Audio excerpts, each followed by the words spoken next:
The captured Ravager command ship became the key to everything. While Ben Clark's Marines secured the vessel room by room, Dr. Karen Ellis worked frantically in the ship's computer core, downloading terabytes of enemy intelligence. "Captain," Karen's voice crackled over the communication system, "you need to see this. The Ravagers don't just keep records of their victories. They keep detailed psychological profiles of every species they've encountered." Jake studied the data streaming across his command screen. The Ravagers had fought dozens of civilizations across the galaxy, and they had detailed analysis of how each species responded to different types of warfare. The information was chilling in its thoroughness. "They know exactly how to break Federation morale," Lisa observed, reading over his shoulder. "Targeted strikes against civilian populations, disruption of supply lines, psychological warfare designed to make commanders hesitate. But look at this," Alex pointed to another section of the data. "They've never fought humans before.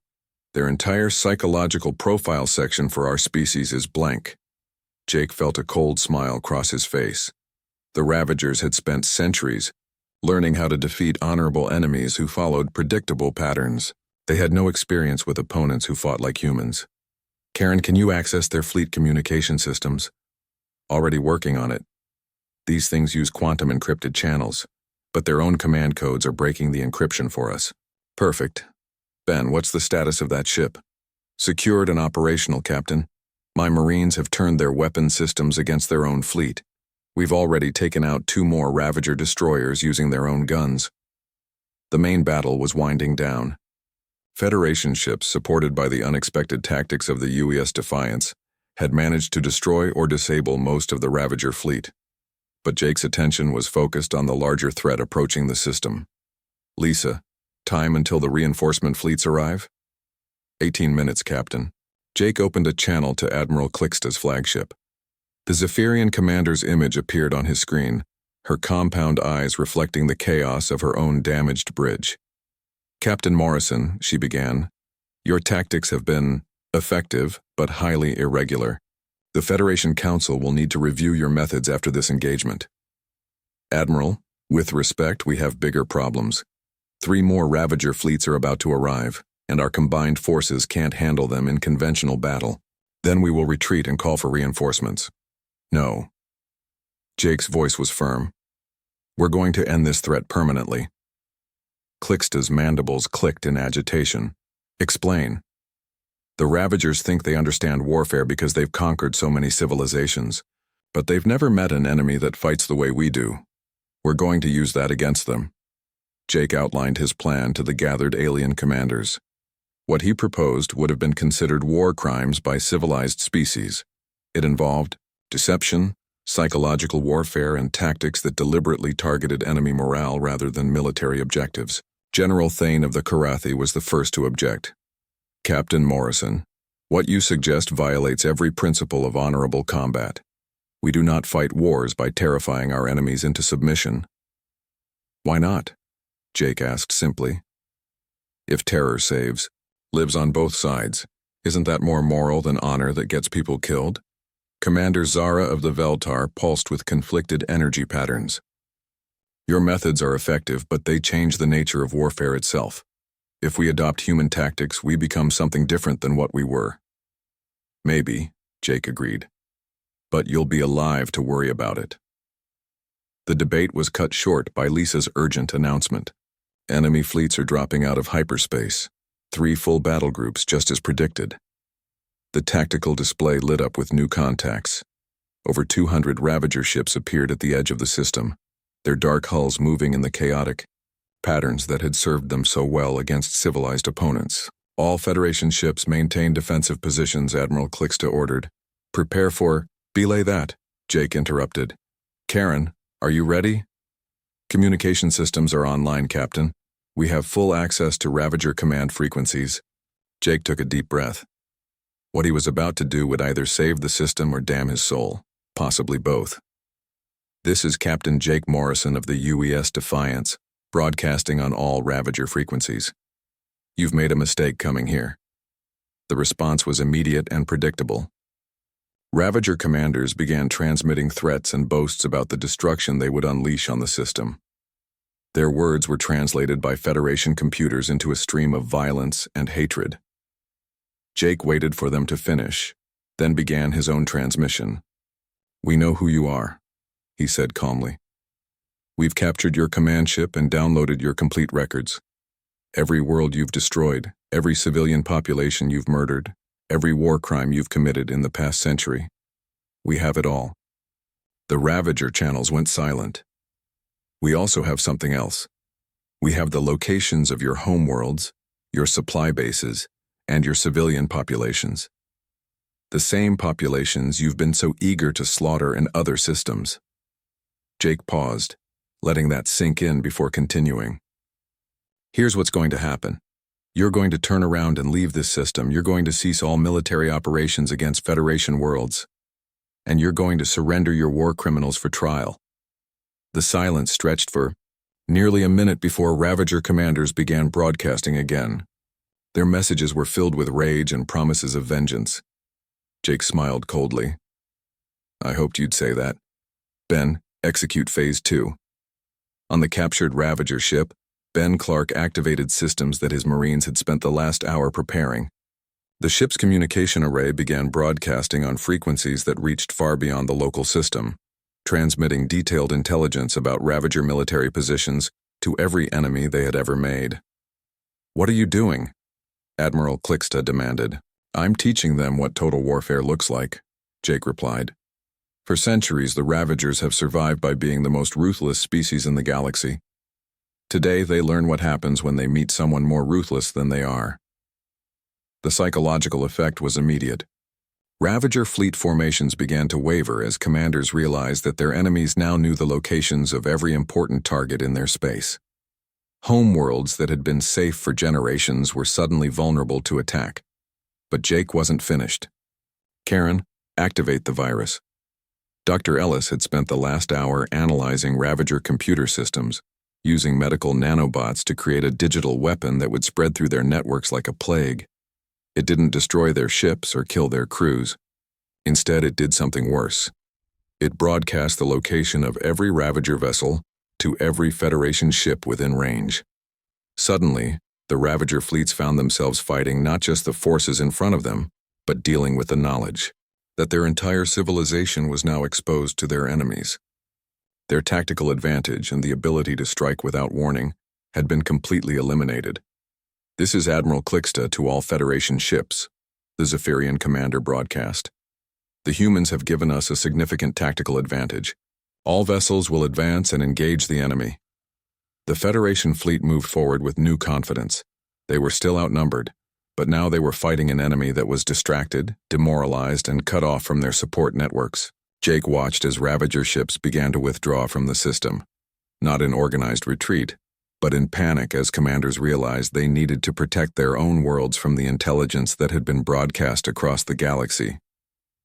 "Captain," Lisa reported, "enemy fleets are jumping to hyperspace, all of them." The battle was over.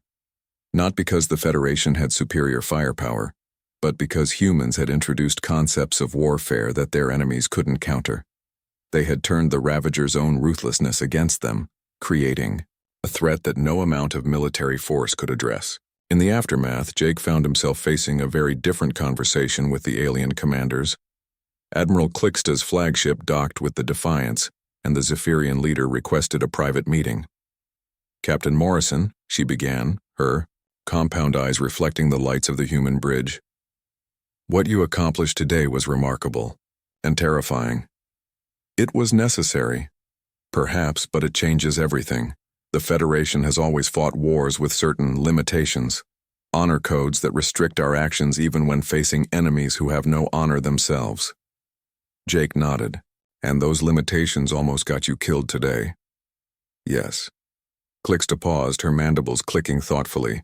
"We are requesting that human officers be assigned to all Federation military commands, not as observers, but as tactical advisors. You want us to teach other species how to fight dirty? We want you to teach us how to win when honor isn't enough." Over the following months, the galaxy changed in ways that no one had anticipated.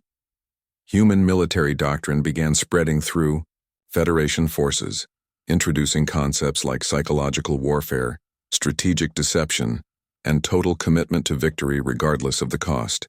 Lisa Park found herself promoted to admiral and placed in charge of a new training facility where alien officers learned human military history.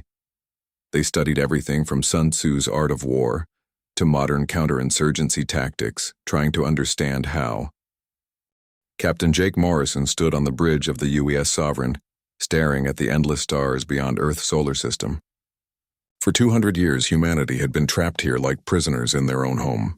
The alien barrier that surrounded their system was invisible, but everyone knew it was there. No human ship had crossed it and returned to tell the tale.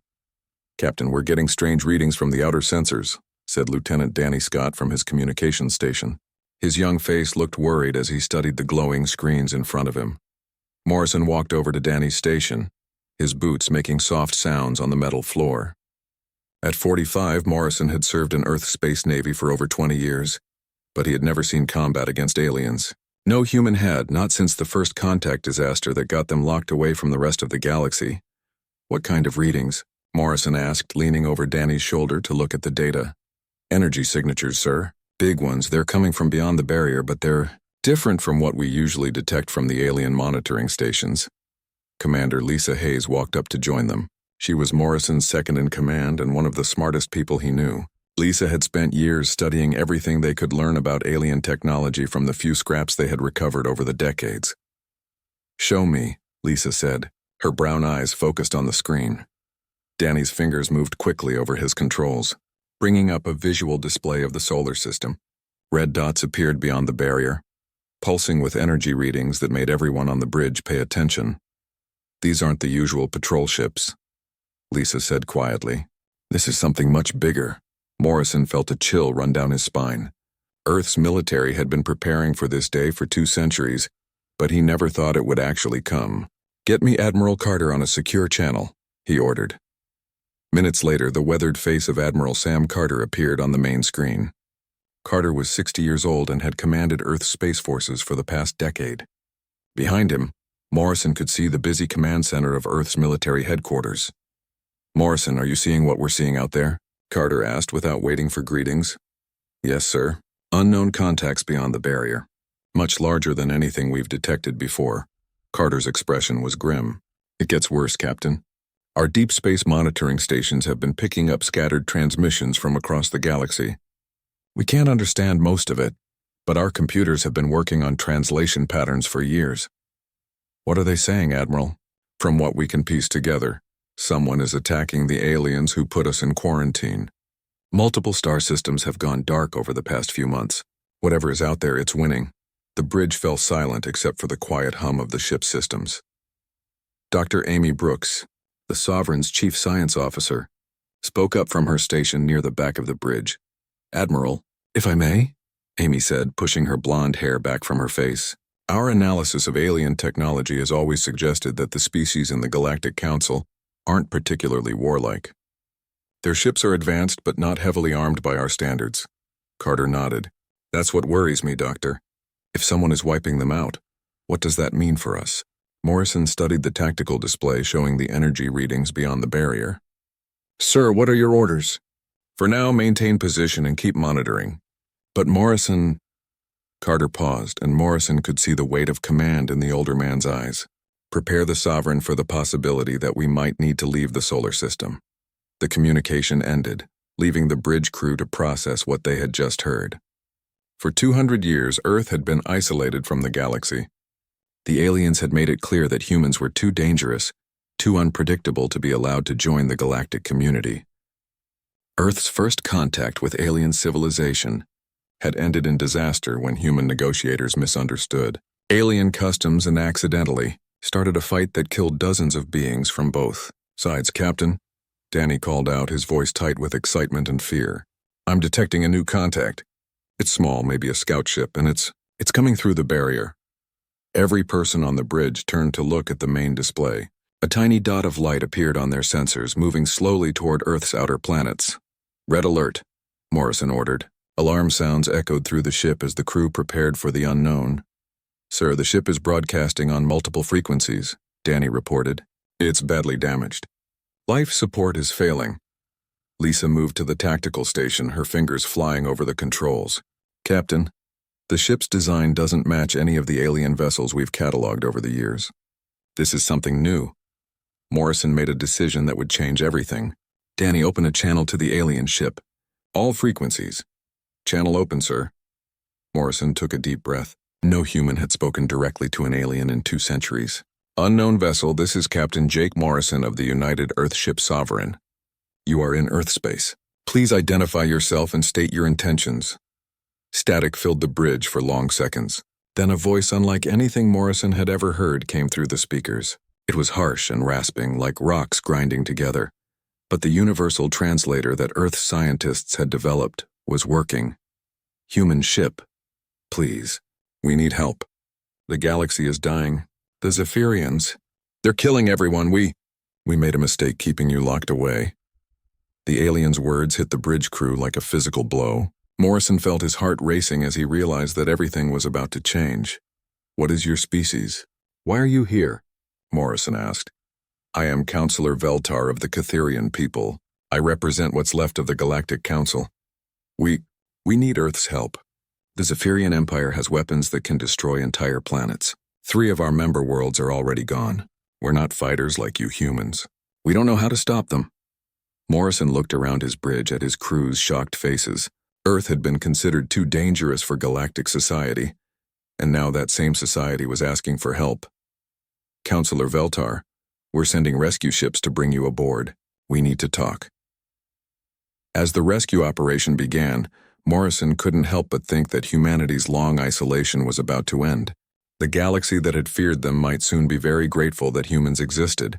The stars no longer looked peaceful to Morrison. Somewhere out there, an enemy was destroying worlds, and Earth might be the galaxy's only hope. The thought should have terrified him, but instead, Morrison felt something he hadn't experienced in years.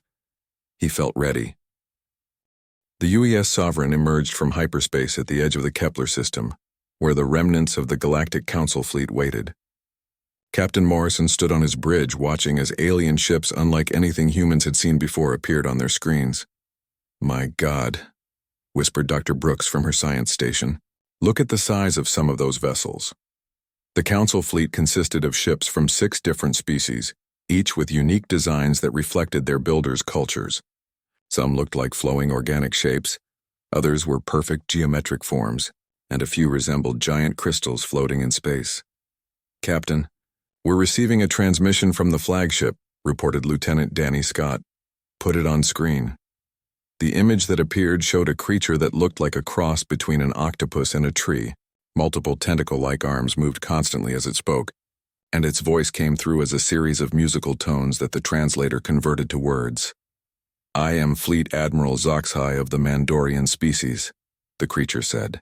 We welcome Earth's ship to our fleet, though we are curious about your modest size. Commander Hayes stepped forward. Admiral Zoxhai, this is Commander Lisa Hayes.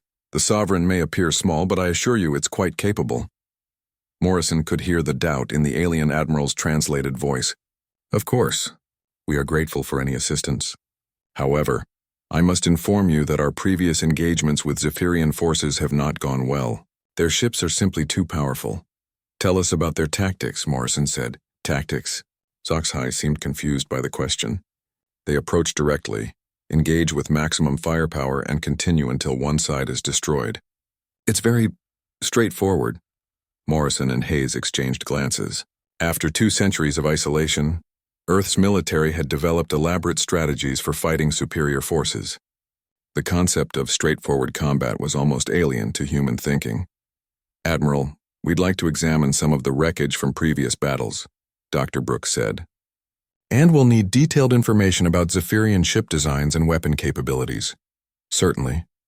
But I should warn you, their technology is far superior to anything the Council possesses. Over the next 2 days, human teams spread throughout the alien fleet, studying everything they could learn about their enemy. What they discovered surprised everyone. Dr. Brooks called Morrison to her laboratory aboard the Sovereign. Pieces of Zephyrian hull plating and weapon components were spread across examination tables. Captain, this is incredible, Amy said, holding up a piece of alien metal. Their technology is advanced, but it's completely standardized. Every ship uses the same armor thickness, the same weapon placements, even the same shield frequencies. That doesn't sound like an advantage, Morrison replied. It's not if you know how to exploit it. They've focused so much on making powerful ships that they've ignored adaptability. Look at this weapon system. Amy showed him a holographic display of a Zephyrian energy cannon. It's incredibly powerful, but it can only fire in straight lines and takes 30 seconds to recharge between shots. Any ship that could move unpredictably would be almost impossible for them to hit. Commander Hayes joined them, carrying a datapad full of tactical analysis. It gets better, Captain. I've been talking to survivors from previous battles. The Zephyrians always attack the same way. Mass formation, direct approach, overwhelming firepower. They've never encountered an enemy that uses deception or irregular tactics. Morrison felt a cold smile cross his face. They've never fought humans. The next morning, Morrison met with the alien fleet commanders aboard Zoxai's flagship. The meeting room was designed for multiple species, with different atmosphere levels and gravity fields for each type of being present.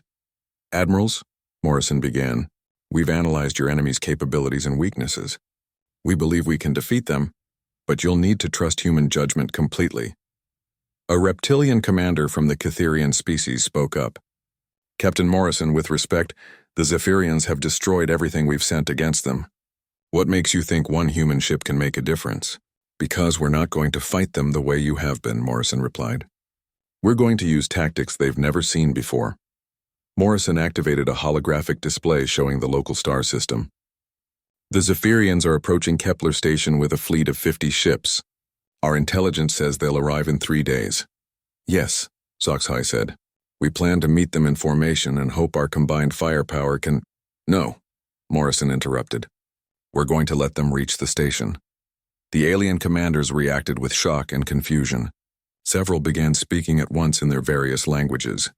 Captain, the Catherian said, Kepler Station has over 1 million inhabitants. We cannot simply abandon them. We're not abandoning them. We're using the station as bait. Morrison expanded the holographic display to show the entire system. The Zephyrians will expect us to defend the station directly.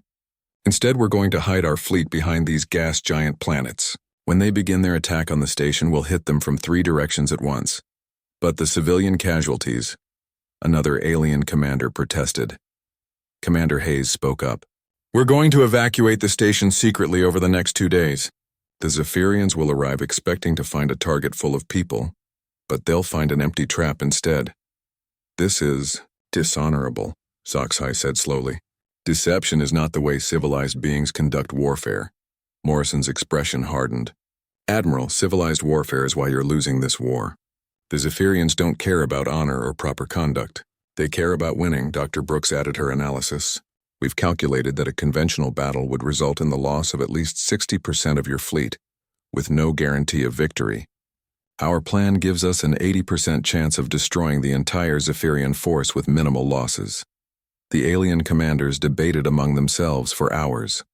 Finally, Zoxai spoke for the group. Captain Morrison, the Council fleet will follow your battle plan, but understand that this goes against everything we believe about proper warfare. Good, Morrison said. That's exactly what's going to save you. As the meeting ended and the various alien commanders returned to their ships, Morrison felt the familiar rush of pre-battle excitement. For the first time since leaving Earth, he felt like humanity was about to show the galaxy what they were truly capable of. Commander Hayes remained behind after the others left. Captain, are you sure about this? We're asking them to trust us completely, and we've never fought alongside alien allies before. Morrison looked out at the alien fleet, hundreds of ships representing thousands of years of galactic civilization. Lisa, for 2 centuries, the galaxy thought we were too dangerous to be allowed out of our solar system. It's time to show them they were right. But that sometimes dangerous is exactly what you need. The next 3 days would determine whether humanity's reputation as unpredictable warriors would save the galaxy or doom it. Morrison had never felt more ready for a fight. The Zephyrian fleet dropped out of hyperspace exactly where human intelligence predicted they would.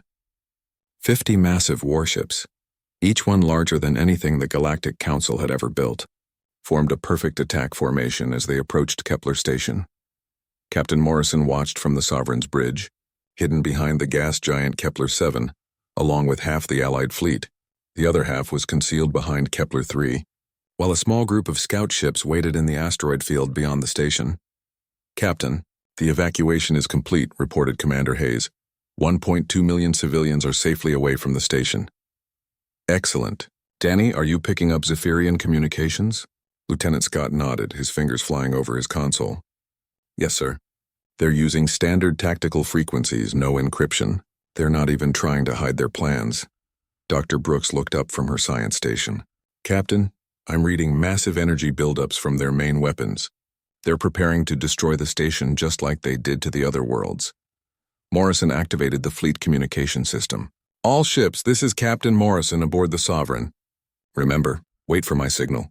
Let them commit to their attack run before we reveal ourselves." The Zephyrian fleet moved with mechanical precision toward Kepler Station.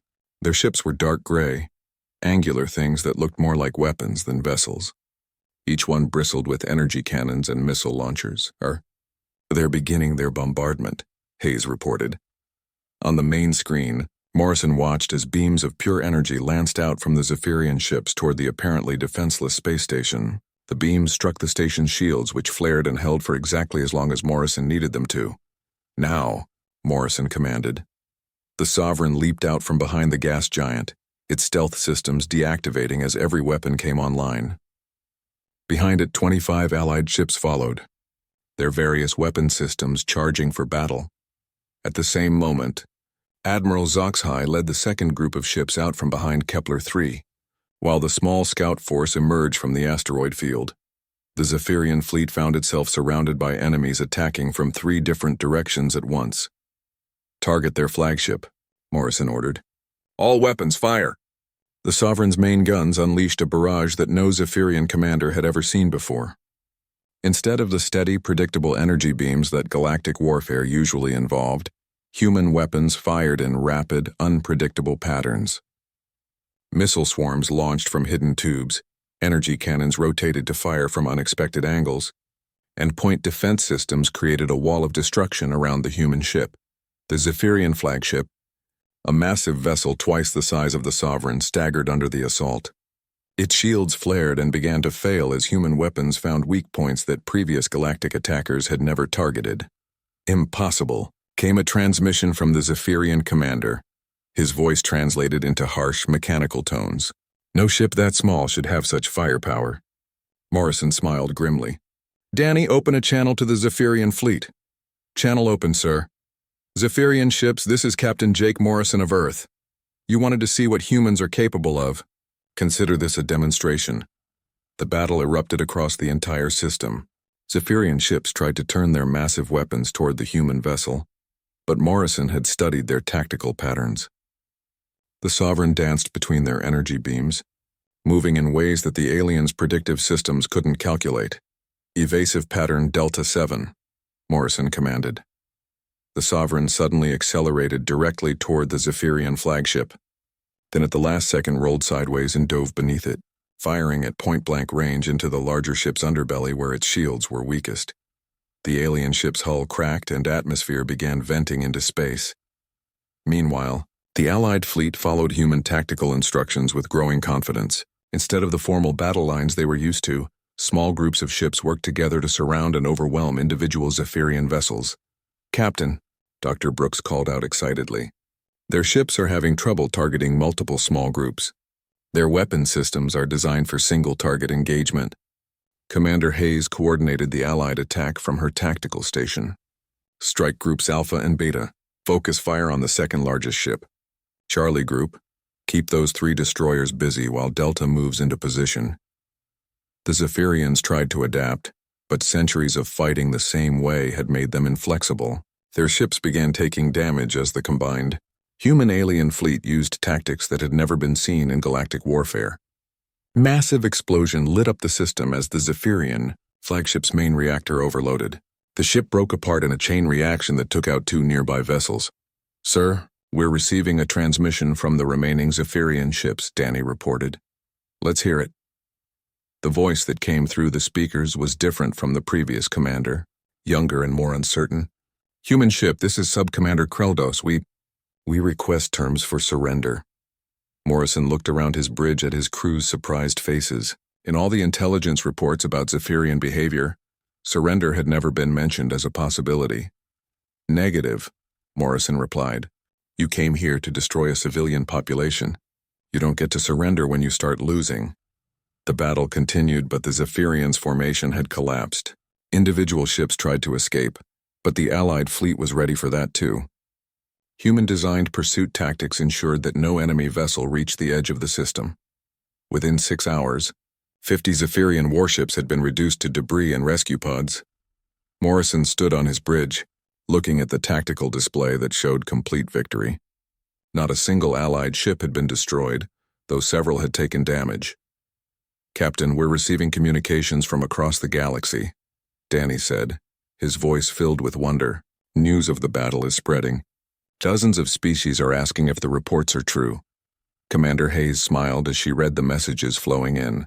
Sir, 3 different systems are asking if humanity can send military advisors. The Centauri Republic wants to hire human tactical consultants. Even the Andromedan Trade Federation is asking about defensive alliances. Dr. Brooks looked up from analyzing captured Zephyrian technology. Captain, based on what I'm seeing here, this was just one small fleet. Intelligence suggests they have hundreds more ships. Morrison's expression grew serious. Then we'd better get ready for the next battle. Danny, send a message to Earth Command. Tell them we need the rest of the fleet out here as soon as possible. As the Allied ships regrouped around Kepler Station, Morrison realized that everything had changed. Humanity had not only broken their isolation, they had announced their presence to the galaxy in the most dramatic way possible. The Zephyrians now knew that humans existed, and more importantly, they knew that humans could fight. Commander Hayes, Morrison said, prepare the fleet for hyperspace. We're going hunting. The galaxy was about to learn what happened when humans went to war, and somewhere in the galactic core, the Zephyrian Empire was about to discover that their easy conquest had just become much more complicated. Morrison looked at the stars ahead and smiled. Earth's children were no longer hiding in their solar system. They were bringing the fight to their enemies, and the galaxy would never be the same again. The massive Zephyrian home fleet hung in space around their capital world like a dark cloud of destruction. Over 800 warships, including the Emperor's personal flagship, waited in perfect formation. Intelligence reports had reached them about the defeat at Kepler Station, and they were ready for the humans. Captain Morrison stood on the bridge of the UES Sovereign, now leading the largest human fleet ever assembled. 47 Earth warships had joined the fight, along with hundreds of Allied vessels from grateful galactic species. Behind them, the planet Earth's entire industrial might was building more ships as fast as possible. Captain, we're detecting massive energy readings from the Zephyrian homeworld, reported Dr. Brooks. They've built some kind of planetary defense weapon. The power output is incredible. Commander Hayes studied the tactical displays with growing concern. Sir, our intelligence was wrong about their numbers. We're looking at almost 1,000 enemy ships.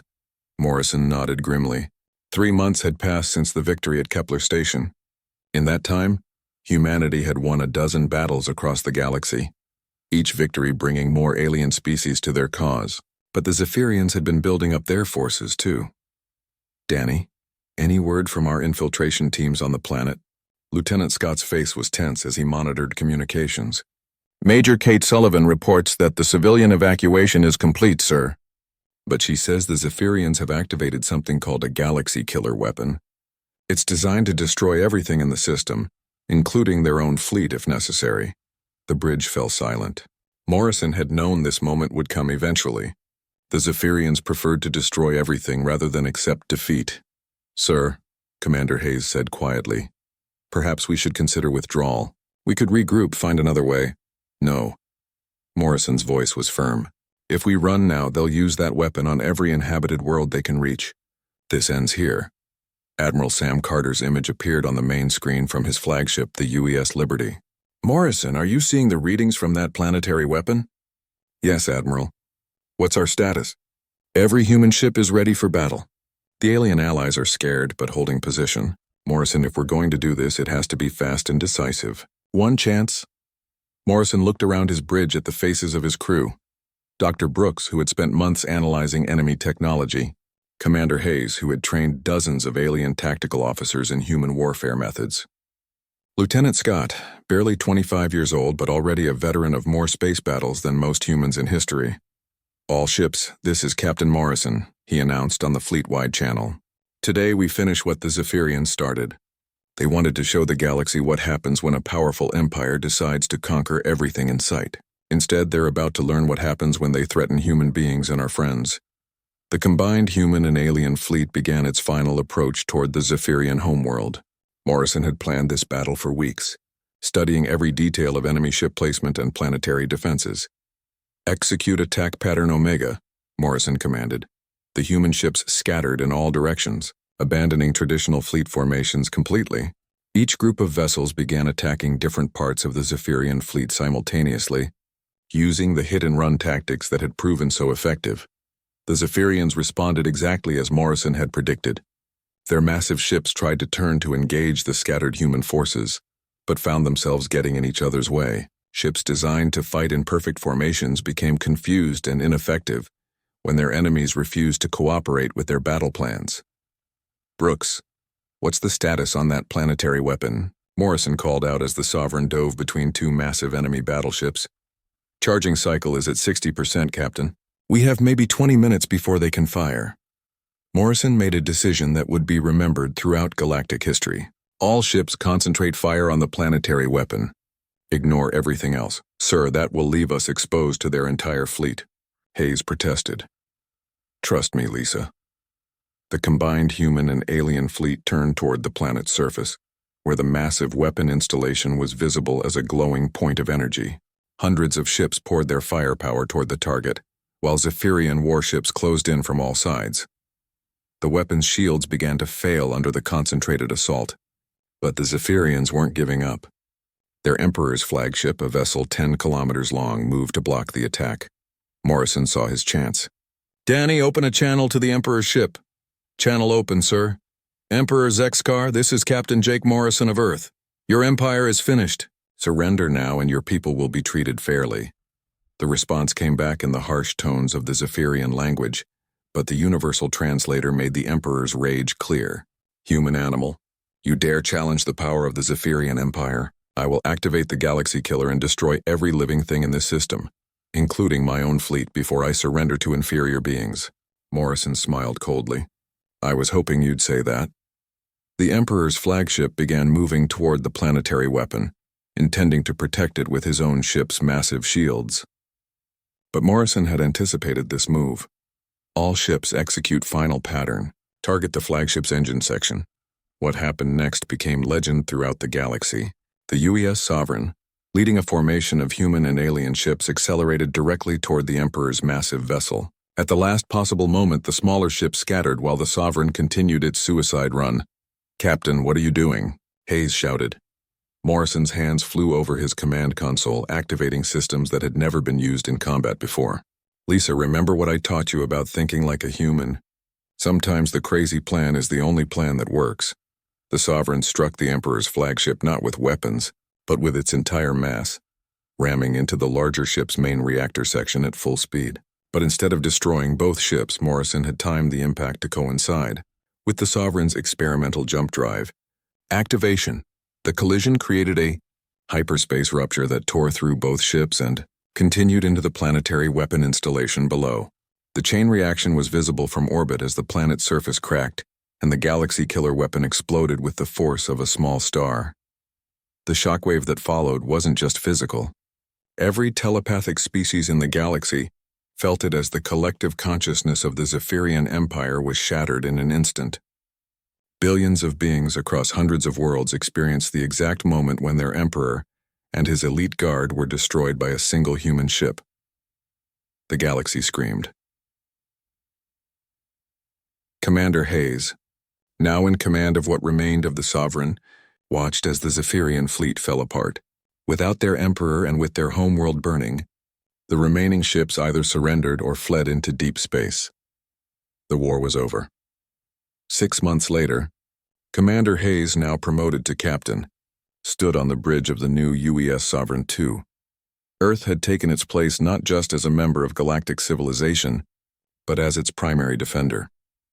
The quarantine around Earth's solar system was now a protective barrier maintained by humanity itself, but to keep threats out rather than to keep humans in.